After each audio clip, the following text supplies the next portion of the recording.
my microphone, I mean. Oh, you're getting old, Michael. Very old. I'll do the British way.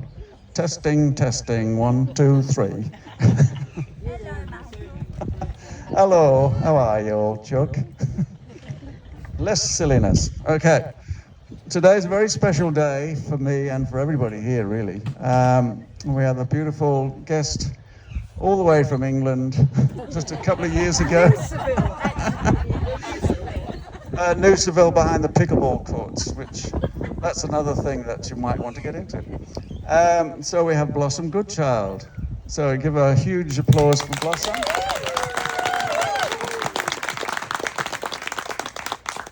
And I need my glasses on. Gosh, old age, you know, gets... Look at the blue sky. And that's one thing I want to talk about. A couple of weeks ago I asked for beautiful weather. Beautiful weather! Dry, and it was forecast to be heavy rain, like 30 millimeters. Still might get some, but anyway. So we're doing very well, having a dry, pleasantly mild, not so windy, because it can be very windy up this valley here. So, without further ado, I just want to welcome everybody here to my humble abode. It took 3 days to move this barley hut from over there to here so I could have a better view out of my lounge. And we've got the beautiful flowers donated by Dee. Oh, okay. She grew them all herself. Yes, we saw that.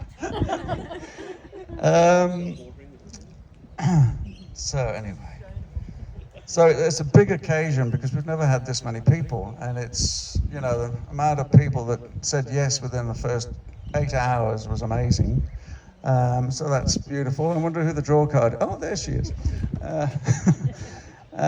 So yeah, welcome everybody, and welcome all the new visitors. I like to sort of mention them because some have come all the way from Beau Desert, and which is Sue's son and daughter-in-law, who's in the house, I think. So welcome to them. Let me see, there's a couple dropped out, Britt and Christine from Blossom's Group of Light, what was it called? Yeah, there you are, yeah. She was the first to arrive, and so was Christine. So well done and welcome. I'd like to say some thank yous to all the people that helped me, because, you know, I like to get feedback, as Gillian knows. Where is she? Oh, she's there. And also to Bente, she's the admin for CCC, so she vets all these people that try and get into the group that shouldn't be in the group. So thank you, Bente. There are some shonky ones. Yeah, the dark tries to get in, but anyway, we won't go there. Also Gillian for her feedback and assisting and giving me telling off occasionally. But and Dee for getting the house ready and cleaning the toilet. And moving all the chairs with me. And so yeah, she's beautiful. She's been here a few months now. And she's going to find a house sometime in May, I'm feeling. Yeah, when all the sort of prices have come down. So that's enough about everybody. Let's talk about me. No, only kidding. But, so basically, that is it. Here we have the beautiful Blossom wants to talk to us for the first 45 minutes, and then we'll have a short toilet break, and then there'll be a second half, either here or we can all rush inside if it gets windy or something. All right? Thank you. Thank you, Blossom. Michael? Phone? Microphone. Oh, oh, you want? Oh, you want to use it now? You didn't want it. Yes. I haven't got any hair. What are you talking about? I thought we were going to get married, Michael. Well, that was Wayne. So disappointed. Hello, everybody. Welcome, welcome, welcome. And thank you, Michael, for inviting me today to your beautiful place. It's absolutely lovely, a great energy here, and it's just so nice for everybody and all your smiling faces and saying hello to me, because it's, I was saying to Michael, I haven't done anything like this for years. I did a New Year's Eve event at my house, and then it was a Zoom online. With 1,000 people, I think there were online, but only 50 packed into my house. So I haven't actually done one of these definitely for 3 or 4 years, I would say. So, you know, when I was getting ready at home, I was like, why didn't I just choose to work in Coles and stack shelves? You know, there's that thing, because I'm never, a long time ago, when I used to do this, I just used to do the channeling with White Cloud. And then I was walking along the beach one day, and I was told, this was years and years and years ago, mind you, that I was to do the talking beforehand. And I was like, well, you know, what am I going to talk about? And they said, you're not allowed to, no, you can't, you just have to trust it to come through. So it's not like I'm somebody with a whiteboard and a clicker, and I know exactly what I'm going to say and all this kind of thing. I just have to allow it to flow. And so my first time with that was at the Noosa Arts Theatre, 20, 15, 17 years ago, who knows. And we had 2 nights booked in. And the first night, I did my talk and it all went very well, and I was pleased. And the second half, White Cloud came through and everything went splendidly. And the second night, there'd been like, I think, 32 booked in. And suddenly we had to hold the curtain because there was a queue of people down the road. And I was like, oh, this is fantastic. You know, I was really pleased, this is great. And I got on stage and I couldn't find a word. I could not, I started trying to talk and this, that and the other, and nothing was coming through. And I went into this sweat, you know, and I was thinking, whew. And then I literally stopped, and I had to say to everybody, I'm really sorry, I'm just not linked in and I can't think of anything to say. And there's all this silence. So I walked across and I sat on a stool that was there, and I was, you know, it's like your worst nightmare, you know, you're thinking, somebody pull me off the stage, slit the ground, swallow me up, please. Nothing, still nothing. So I said, you know, talk amongst yourselves. I was saying, anything I could think of. And I just didn't know what to do. I just thought, do I walk off? What shall I do? And then it just came to me that what I was trying to do was repeat the night before. And I was, in my talk, I was trying to remember all I'd said the night before because it had gone so well, and I was trying to recreate that. And the minute I let go of that and just let it all flow through, then everything sort of fell into place and all was well. And that was the biggest lesson for me, never to sort of try and think what I'm going to say, just allow it all to flow through. And with that, I think I'll go.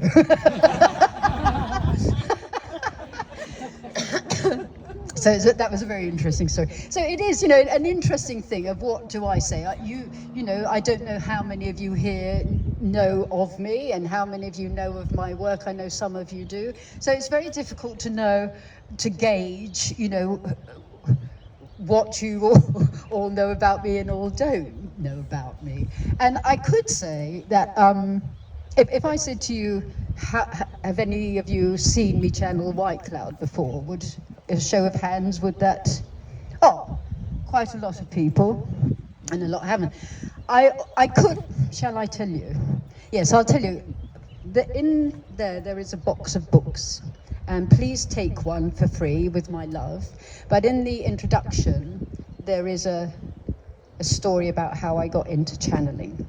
So I could let you just read that, or I could just tell you quickly, which I feel is what I'd like to do. In that, when I was about 19, I was at drama school. That's always been what I wanted to do, and I still do. That's my passion, and my mission is this. So it's, I was at drama school, and I started having these fits where I'd fall on the floor, and nobody could find out what they were. And it went on for 17 years, these fits, in and out of it. So it wasn't like I was having fits for 17 years non-stop. I might have 6 weeks of them, And literally my eyes would just be dead in that time. And if I went across the road, I just didn't feel like I was on the planet. And I might have 1, 3 or 4 a day for about 4 or 5 weeks. And then literally within a blink of an eye, I was back to normal and all was well for 3 or 4 months, whatever it might be, until another spate of them came back. And I had all sorts of tests and, you know, I went to see my father sent me to see a psychiatrist in Harley Street who said, you know, are you having trouble with your sex life, Blossom? And I was like, at the time, what sex life? I don't, you know. And so nobody could find out what they were. I had epileptic tablets, and they made me suicidal, this and the other. And it was, you know, it was really quite traumatic because it stopped me doing a lot of things. Moving forward straight away, I was working in a little crystal shop, and a lady, and I'd been into the spiritual movement since my early 20s. I just read the books. That was my food, because in those, you know, 40 odd years ago, not many people did that. So it was my books that sort of kept me going. And this lady came to this crystal shop who was a clairvoyant. And she ended up staying with us. And by that time, I had done maybe twice, 3 times a year, a bit of healing. That was, you know, and I thought, oh, if I can be a healer, if I can't be an actress, how exciting will that be? Not knowing that each one of us, of course, is our own healer. And so I was healing somebody this 3rd time in the whole year, and I felt this Native American behind me, and I said, you know, oh, what's your name? And I got White Cloud, and that's literally, I thought, well, if I can live with that, that's absolutely great. And then this lady was staying with us, and I was having another session of the fits, and I was really depressed about it at the time. And she said to me, Blossom, I've got this Indian here with you, and he's asking if you will get a pen and paper because he wants to speak through you. And that wasn't like, oh my God, what, to me at the time, because I'd read so many books and I knew people, that kind of thing could happen. So I got this book, which I still have to this day, and I said, oh, I believe you want to connect with me. And instantly, the connection was made. Now, before I forget to say this bit, I'm going to say it now because I always forget the most important part, which is, from that day onwards, I never had a fit again. They just went away. And asked later on in life what that was all about, White Cloud said that it was because they were rewiring me to...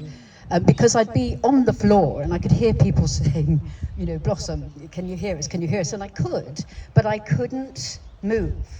It just took me a while and I couldn't respond, and it would take me a while just to come around and then to be able to speak. And so I remember to say that. So White Cloud came through and he said that we had agreed to do this many moons ago. And if I was still up for it, then he would like to speak through me, and would I arrange a meeting? Well, quite honestly, you're not going to say no, are you really? You know? So we had this arranged a meeting, and there was about 12 people there. And we just sat there, and I sort of, you know, I'd done meditating stuff with groups a little bit, and I just felt the energy come in, and I knew he wanted me to say the word welcome. And I thought, well, here I go. And so I said the word welcome, and it came out in this much, much deeper voice than he speaks today. It was much deeper, and couldn't open my eyes or anything like that. And he spoke for about 45 minutes. And so that was the beginning of it, really. And everybody went home. And my husband and I sat on the sofa afterwards, had a cup of tea and watched telly. You know, it was just, it just didn't seem bizarre. It just seemed so, well, this is what I do type of thing. So hence the journey with White Cloud began. And so and then a year later, we moved to Australia.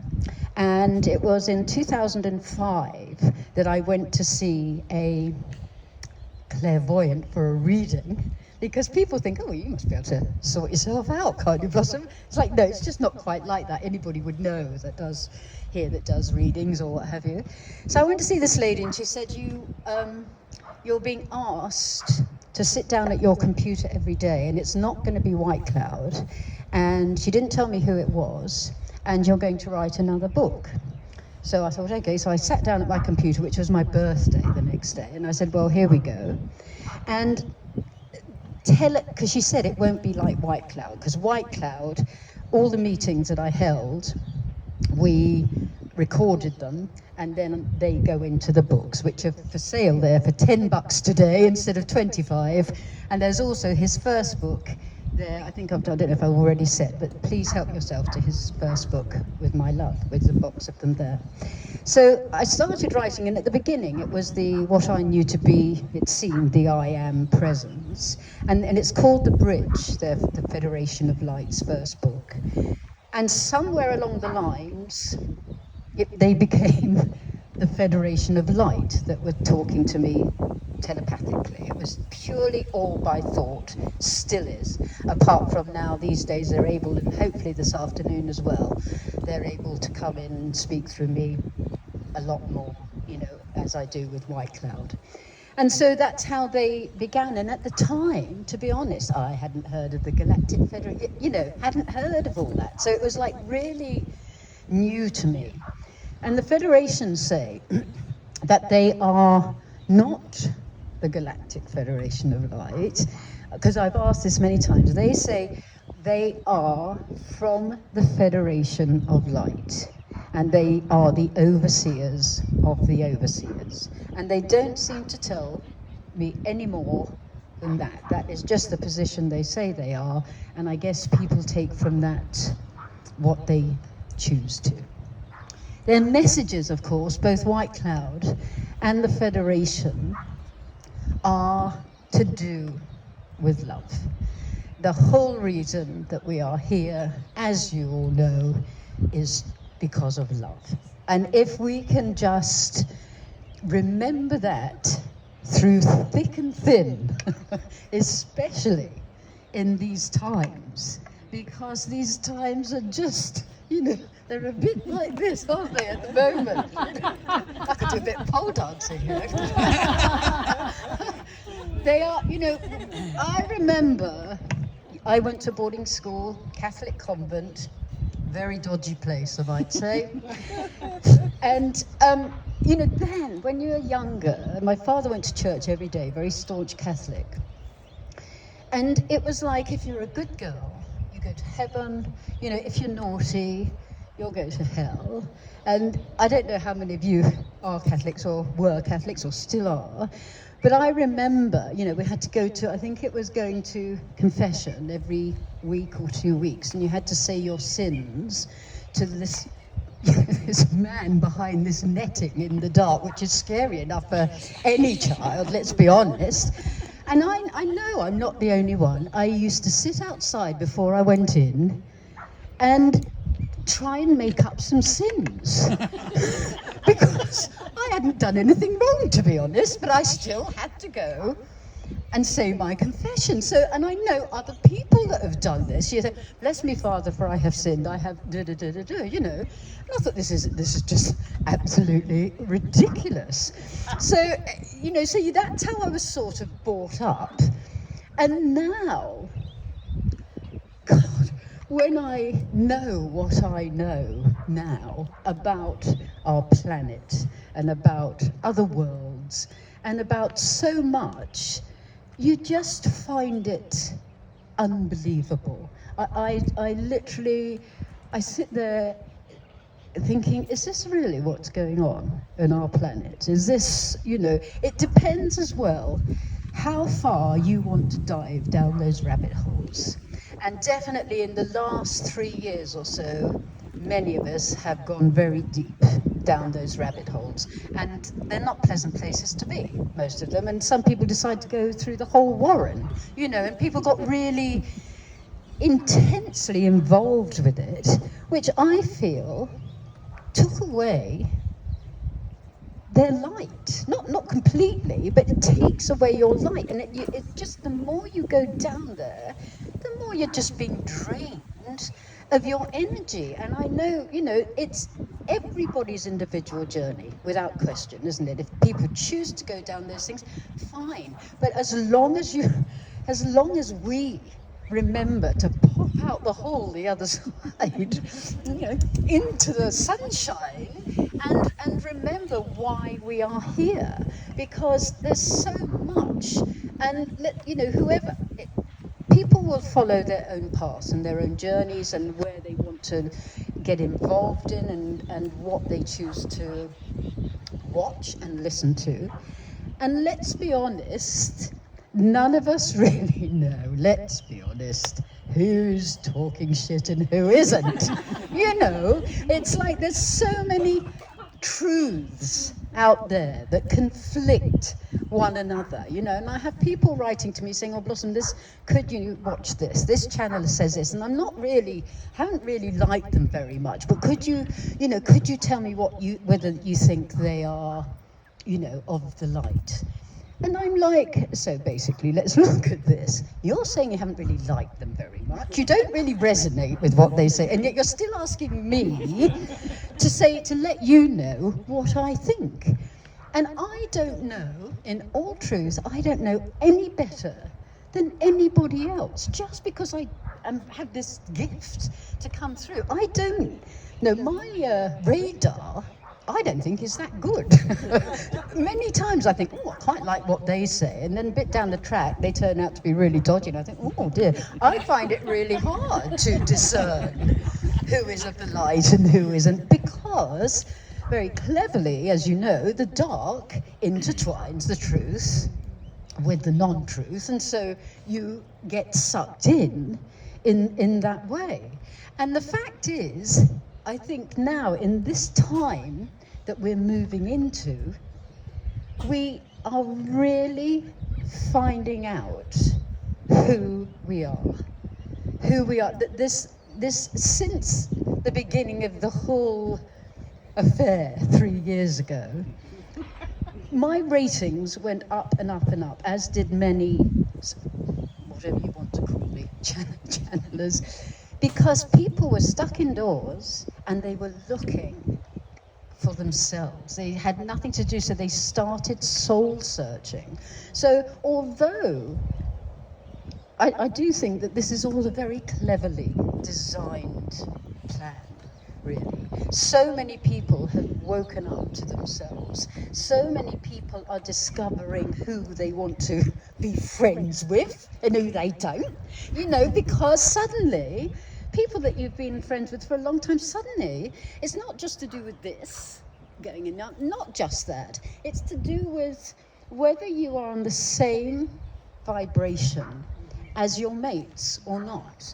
And suddenly you find that you're really quite bored with some of your friends. And you might think, but they've been really good friends of mine for a long time. And you sit there going, oh, yes, it's lovely you've had a big job. Nice. Or whatever it might be. That your interests and your resonance with somebody else, it changes. You go down your own path. And you have to follow that path, even if it means, for many, that they get divorced, they lose their sons and daughters who won't speak to them. People think they're absolutely bonkers and big conspiracy theorists. And all that, why can we not, I was just saying, I don't know about you, but I'm not a conspiracy theorist, I'm a truth seeker. I am seeking the truth. And so it's a really interesting time, I think, for us all to discover a much deeper place within ourselves of who we actually are. And I think now it has got to a time, to a place where we just have to remember why we're here. And we're here to anchor the light. That's all not all, we can have a good time. I always think, this is just marvellous, because they say, all you've got to do is have a good time. Well, how difficult can it get? It's like, well, that's absolutely bloody great if I'm just here to have a good time and hold the light. The thing is, holding that light in all that is going on is not the easiest thing to do at all. But I think we're sort of all coming out the other side now and recognizing that let's not go down those rabbit holes anymore. I've had enough of those rabbit holes. Where do those rabbit holes lead you? They can make you aware of things, and I think we all need to be aware. And I do feel we're going into a time, perhaps, can't say soon. The Federation always use the word soon, but we've discovered their soon is very different from our soon, indeed. So it's like we are going into this time where we are aware of so much more because we have chosen to become more aware and awake as to what is really going on behind the scenes here. And so I feel that we are preparing, not just ourselves, but preparing to be the way showers. Because when all this shit blows up, which I feel it will, soon or not soon, we know there's something inside of me, there's something inside of you that knows, and we don't know, I always say we don't know what that knowing is, we don't know what it is, but there is something inside of us, which is why we're all gathering today, we're finding our tribe, because we know that we came here for this purpose, to help the planet move into, to get rid of this darkness and help the planet move into a higher vibration. And the only thing we have to do is have a good laugh. You know, it really is. White Cloud says if you could see from where they are, wherever that may be, people laughing, those in other realms are straight to it because it lights up. The sound of laughter lights up so much, and that lighting up ripples out. It has such a rippling effect, and I do understand. I laugh easily. I find myself really funny sometimes. You are. But I find it very easy to laugh, and I know some people just don't. Whether that's the journey they've had so far, and therefore it's just not quite opened up within them. But I think it's so important to laugh and to smile. I've just reminded of a lovely little story. My grandson was staying the other night, he's 9. It was on Friday night, and he wasn't feeling very well.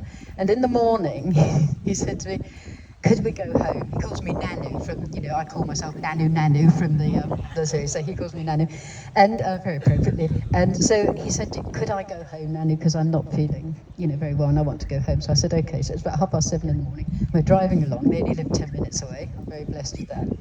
And then I look across to him, and he's sitting. He's looking very pale and everything, and he's sitting like this. And I went, what are you smiling at? And he said, I watched a program and it said that if you put your hand in a cold bucket of ice, it really, really hurt.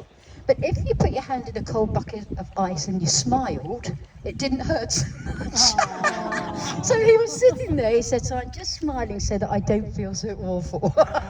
And I just thought that was, I just thought that was so, I said, that's really good, Ollie, that's a really good thing to do. And that is the case, isn't it? That smiling, even just if you can't have a good belly laugh, then smile. That whole, it just lifts you up.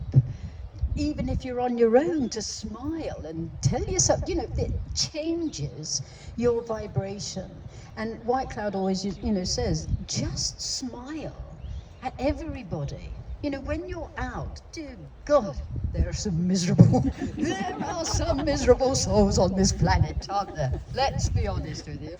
Let's be honest. And so it's just like all you've got to do is give them a smile. If they don't smile back, it doesn't matter.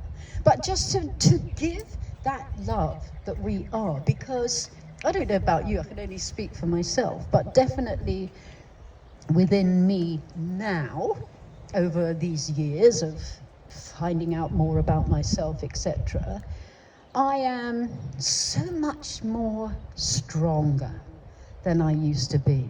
Inside of me, there is this knowing that we're going to do this, that we are doing this, we are changing the planet. And here we are this afternoon, and how lovely all these people are here. And to know that all over the world there are people doing the same thing, because we're all coming together as one united family. Because we're finding each other, and it's a place where we can feel at home. I've met so many people who have nobody to talk to about these kind of things, and they're so alone. And so to come into a group of people where they can talk their own language, that is the thing, because we've learned to zip it, haven't we? You can be with new people or something, and you just have to say one sentence, one sentence, that's all it's taking. You go, right, you can't just toddle. Or you just know, right, let's carry on talking about the shopping and the weather and this, that and the other, because you know that they are not on that same vibration. But then at the same time, there are so many people who are so desperate to wake up, and to find a way of life that they, at this point, we're all finding it. And the more we remain in it, the more we find out, like, far out, this is really quite amazing. And so I think as well, we have to be patient with souls who haven't quite caught up with us yet. So it's not arrogance, it's not, oh, I'm higher or lighter or brighter than you in any way. It's just the fact that they are just a little bit down the path. They might have stopped for a loo break or whatever. They are just not quite, and that we were all there once. We all were there. And it's, for me, if people say, oh, do you believe in reincarnation? I feel like going, to be honest, oh, get in the program. For God, get in the program. Because for me, reincarnation is a must. It's a definite for me, and has been for a long, long, long, long time. But if people are asking, do you believe in reincarnation, it's because they're unsure. They don't know whether you come back or you don't. And maybe we don't. That is my truth, that we come back.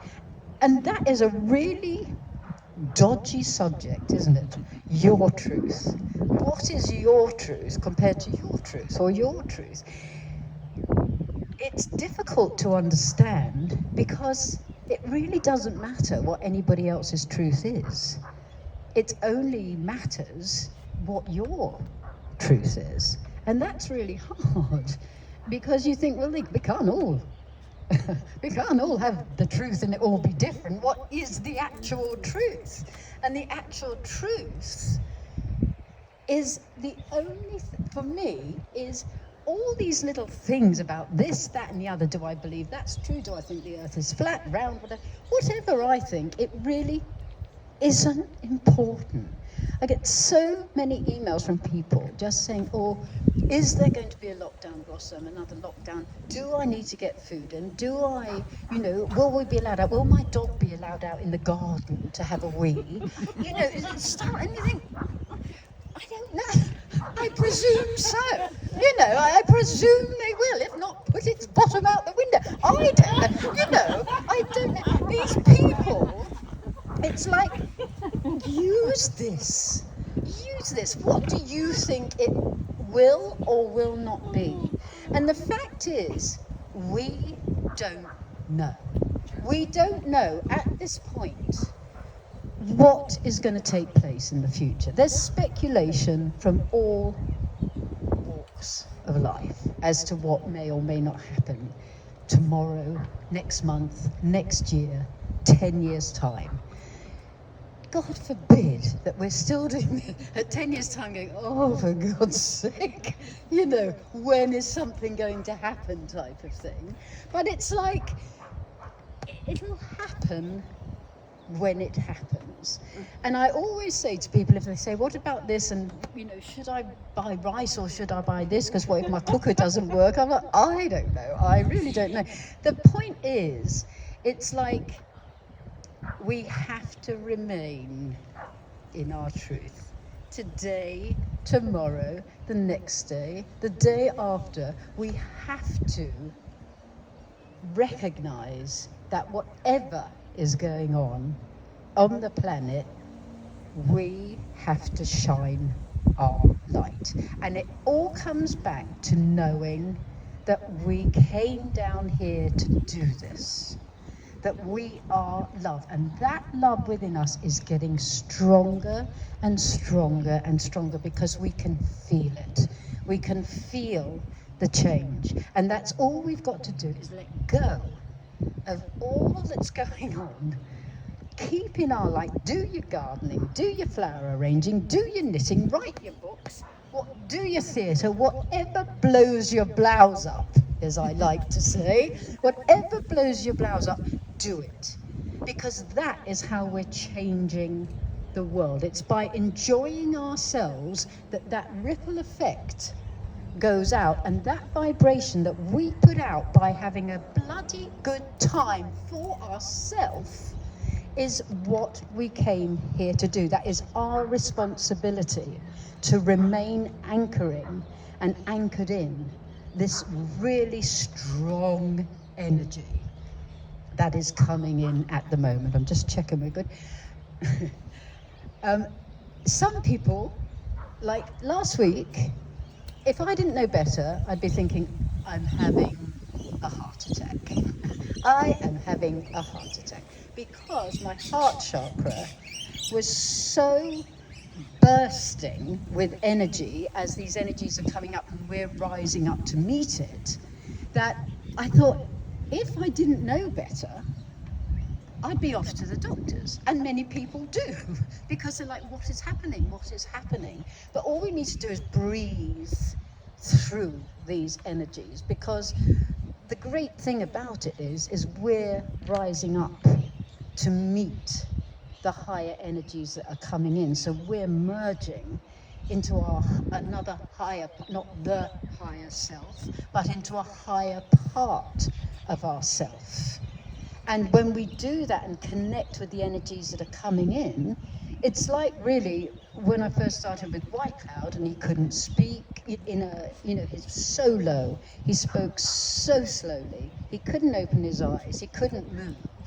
Whereas now, if he wanted to, he could do a tap dance, he could do a song and dance. And I do remember, it was, in fact, I think Lizzie over there, hi Lizzie, was there. Lizzie's been with us 20 odd years, however long I've been doing it. And we went out, and this lovely lady, Jeanette, who's now gone elsewhere, and I'm sure she's shining down on us, but we went to her house, and Goodchild, as we got there, it used to be indoors, Goodchild said he'd like to go to this tree and do a session out there. And there's about 6 or 7 of us, and so we went to the tree, and Goodchild came through, and I knew I had to keep my back to the tree because it needed to anchor me and anchor his spirit as it was coming in. And then he started walking round for a bit, and it was as if a cord was attached to the tree and my back, so we walked round. But we stood there for a minute, and suddenly he stood still, and I had longer hair then, and the wind blew. And Goodchild got so emotional because he said, once again, he could feel the wind in his hair. Whether we take so much for granted, just something as simple as that, to give our gratitude for the wind in our hair, for those of us who've got any left. Michael, say no. Just trim mine. But with that whole thing, I'll finish up in a minute, it's coming up to time, and I think the biggest thing for us to remember also is the gratitude. That is such an important part of how we remain strong and how we allow the universe to work for us and with us by just remembering to give gratitude for every little or large thing. Because as I'm sure, I'm not teaching my grandmothers how to suck eggs, is like, we know that the more we are grateful for, the more we will be given to be grateful for, on and on. And so I would say I'm really, really grateful to have this opportunity to just come and be me and have this gift that I was given. And I often say, perhaps I had too many sherries with the vicar before I came down when I agreed to do this. But you know, I'm very grateful that I have been given this gift, and it's up to me what I choose to do with it. And there's been times when I thought, no, I've had enough, actually. And you know, there's different reasons, this, that, and the other. I think I can't do this anymore. But like all of us here, that knowing inside of us keeps us keeping on doing what we're doing, because that thing inside of us will never. Once you're on this path, you can't turn back, can you? You can't go back and go, oh, I think I'll go back and take the 65 bus instead of this one. Once you're on this path, as difficult as it can become at times, and as upsetting and heart-wrenching as it is, we are the strongest of the strong. And that is why we came, that's why we were chosen. Because those who were not as strong as us couldn't deal with what we have to deal with down here and hold that light for humanity and the planet. So I just thank you for allowing me to come today, and we're going to have a little break, I think, now. And I'll take this opportunity, should I forget, to thank Michael for inviting me here, which is really lovely. And just to say, I think we'll have a 10-minute quarter-hour break, just to stretch. I don't think we're doing food and tea yet. Don't go and pinch any of the lovely things that are there before me. I never told her that. And then, I don't know, I mean, how are you feeling, Michael? I mean, the weather's looking okay. And if everybody feels okay, I feel it's better to do it out here if we can, because otherwise, it's a bit, I feel a bit cramped in there, and so we could at least just try to do the channelings out here if that works for everybody. Yeah. Okay. So thank you very much for listening to me. Go on and on and on, and I'll see you in about 10 minutes, quarter for now, and we'll have channeling with White Cloud and hopefully with the Federation of Light also. Okay. Beautiful. Thank you. Thank you. Thank you.